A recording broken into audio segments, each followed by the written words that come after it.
Bismillahirrahmanirrahim. Kita baca bab 1 fikih sunnah tentang sholat fardu. Sholat adalah suatu ibadah yang terdiri dari ucapan-ucapan dan perbuatan-perbuatan tertentu yang diawali dengan takbiratul ihram. A. Kedudukan sholat dalam Islam. Dalam Islam, sholat mempunyai kedudukan yang tidak bisa ditandingi oleh ibadah lain.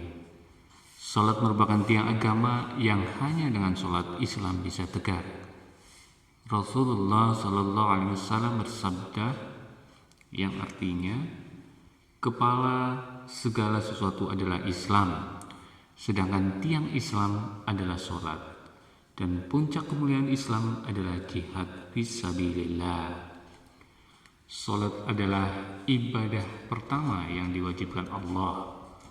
Allah menetapkan wajibnya salat dengan memerintahkannya secara langsung kepada Rasulnya di malam Mi'raj tanpa melalui perantara malaikat. Anas berkata, salat yang diwajibkan kepada Nabi di malam Isra sebanyak 50 waktu lalu dikurangi menjadi 5 waktu. Nabi SAW disuruh, wahai Muhammad, sesungguhnya tidak ada lagi perkataan keputusan di sisiku yang bisa diubah.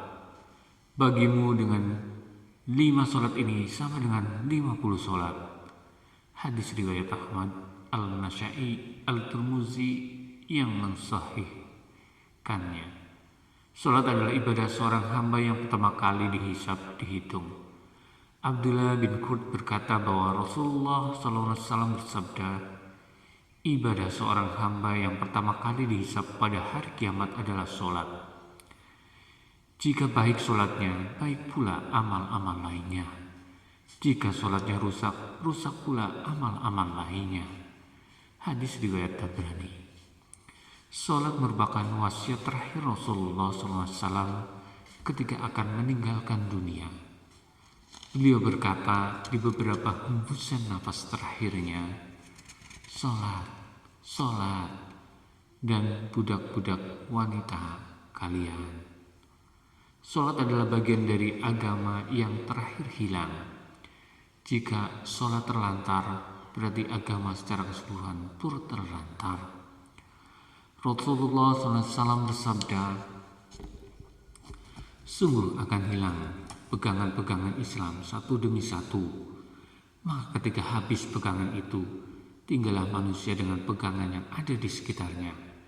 Yang pertama adalah rusaknya hukum, dan yang terakhir adalah rusaknya sholat. Berulang kali dalam Al-Quran, Allah SWT menyebutkan kata sholat suatu ketika diikuti dengan kata zikir seperti sesungguhnya sholat itu mencegah dari perbuatan-perbuatan keji dan mungkar, dan sesungguhnya mengingat Allah sholat adalah lebih besar keutamaannya dari ibadat-ibadat yang lain. Quran Surat Al-Ankabut ayat 45. Sungguh beruntunglah orang-orang yang membersihkan diri dengan beriman dan ia ingat akan asma-Nya selalu mengerjakan sholat. Quran Surat Al-A'la ayat 14-15. Dirikanlah sholat untuk mengingatku. Quran Surat Toha ayat 14. Ada kalanya diikuti dengan kata-kata zakat seperti dirikanlah sholat dan tunaikanlah zakat. Quran Surat Al-Baqarah ayat 110. Ada kalanya diikuti dengan kata sabar seperti mintalah pertolongan dengan kesabaran dan sholat. Quran Surat Al-Baqarah ayat 45. Kadang diikuti dengan kata al-nusuk, ibadah, seperti dalam surat Al-Kawthar. Sholatlah karena Tuhanmu dan berkurbanlah.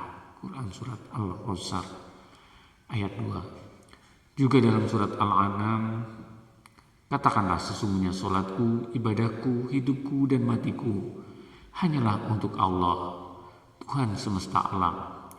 Tiada sekutu baginya, dan demikian itulah yang diperintahkan kepadaku, dan aku adalah orang yang pertama-tama menyerahkan diri kepada Allah. Quran Surat Al-A'nam ayat 162 sampai 163. Dalam beberapa tempat, perintah agar berbuat kebajikan diawali dengan kata al-sholat dan diakhiri dengan al-sholat, seperti awal surat Al-Mu'minun ayat 1 sampai 11. Sesungguhnya beruntunglah orang-orang yang beriman, yaitu orang-orang yang khusyuk dalam sholatnya, sampai ayat, dan orang-orang yang memelihara sholatnya, mereka itulah orang-orang yang akan mewarisi